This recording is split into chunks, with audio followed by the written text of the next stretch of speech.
এই দিদি, বৃষ্টি তো জোরে শুরু হয়ে গেল। এখন তাহলে ঘর চল, মা কিন্তু আজ খুব বকবে। কিচ্ছু হবে না, বাবা বলেছে এই বর্ষাকালে বৃষ্টি কখনো একটু বেশি হবে, কখনো কম। তুই কচু পাতাটা ঠিক করে ধর। ধরে আছি তো, এরপরে হাত চুলকবে না তো? কিচ্ছু হবে না, পাশে ওই লেবু গাছটাতে লেবু হয়েছে না, লেবুর রস লাগিয়ে দেব। ওই দেখ দিদি, একটা বড় মাছ মনে হচ্ছে। কোথায়? ওই তো শাপলা গাছটার পাশে, ওই যে ফুলটা আছে। ওটা ওটা মাছ না রে, একটা সাপ। সাপ? ওরে দিদি, বাড়ি চল, আমার ভয় করছে। ওটা জল সাপ, ঢেড়া, কিচ্ছু করবে না। অনেকক্ষণ থেকেই এদিকে ঘুরছে। তোর কিছুতেই ভয় লাগে না। মা ঠিকই বলে, গেছো মেয়ে, আজ কিন্তু খুব বকা খেতে হবে রে। দাঁড়া, একটা শিঙি মাছ পেলেই চলে যাব। ডাক্তারবাবু বাবাকে বলেছে না জিওল মাছের ঝোল খেতে। বাবা কবে ভালো হবে রে দিদি?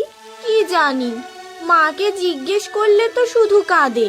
বাবা আমাদের ছেড়ে চলে যাবে না তো দিদি? ধুর বোকা, ওসব কথা বলতে নেই। আমি দেখবি একদিন শহরে কোনো বড় ডাক্তারবাবুর কাছে চলে যাব।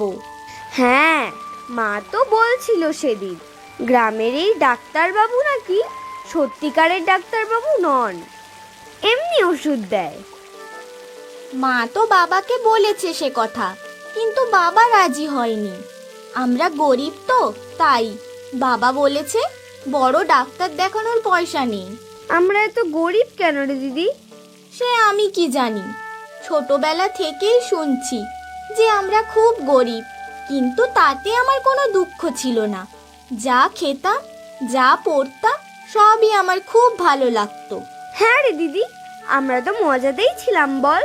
কিন্তু বাবা অসুখে পড়া থেকেই মনে হয় আমরা গরিব না হলেই ভালো হতো। টাকা থাকলে বাবাকে বড় ডাক্তার দেখাতে পারতাম। হ্যাঁ দিদি, আমার তো কাঁদতে ইচ্ছা করছে দিদি, বাবাকে আমি খুব ভালোবাসি রে। হ্যাঁ, সে তো আমিও। দেখিস, আমি ঠিক কিছু একটা করবই। ইস, এটাও পুঁটি, চল এতেই হবে। দুটো চ্যাং আর 5টা পুঁটি, মাকে বলবো বাবার জন্য পাতলা ঝোল বানিয়ে দেবে। ঠিক আছে, চল দিদি, আমারও নাকটা সুরসুর করছে, সর্দি না হয়। চল চল, গিয়ে স্নান করে নিবি, এর মধ্যে তোরও আবার জ্বর হলে মুশকিল হবে। মা একা কতজনকে সামলাবে। হাচ্ছু। চল চল, তোর মাথায় পাতাটা ধর, আমার ভিজলে কিচ্ছু হবে না। না রে দিদি, তুইও আয়, দুজনারই হয়ে যাবে।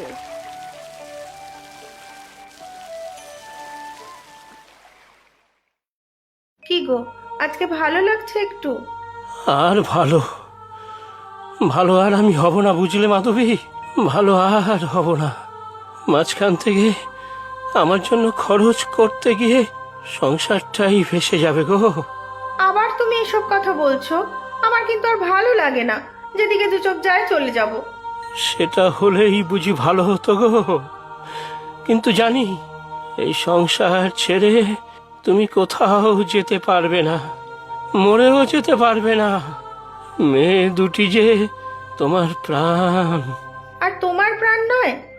বিনি আর মিনিকে তুমি কি আমার থেকে কম ভালোবাসো? বাবা বলতে অজ্ঞান মেয়ে দুটো। সে তো জানি, তাই তো বুক ফেটে যায় গো। একটা অপদার্থ বাবা আমি, ওদের জন্য কিছুই করতে পারলাম না। ওদের যখন এত ভালোবাসো, তখন ওদের ছেড়ে তুমি যেতে পারবে? সে কি আর আমার হাতে গো? চলে যাওয়ার সময় এলে কি তোমরা মায়ার বাঁধনে আটকে রাখতে পারবে আমায়? প্রাণ পাখি ঠিক উড়ে যাবে। সত্যি তোমাকে নিয়ে আর পারি না। সুস্থ হওয়ার ইচ্ছে তো তোমার নেই। যার মন থেকেই বাঁচার ইচ্ছে চলে যায়, তাকে ভালো করে তুলবে কে বলো তো? শোনো, এই গ্রামের কবিরাজের ওষুধ কোনো কাজে লাগছে না। এতদিন ধরে তো শুধু ওষুধ দিয়েই যাচ্ছেন, তার তো কোনো ফলই হচ্ছে না। না না, হতেই হবে আমার, যা আছে কপালে। তুমি আর একটাও পয়সা খরচ করবে না আমার চিকিৎসার পেছনে। কেন বুঝতে পারছো না তুমি? তোমার ভালো হয়ে ওঠাটা আমাদের জন্য কতটা প্রয়োজন।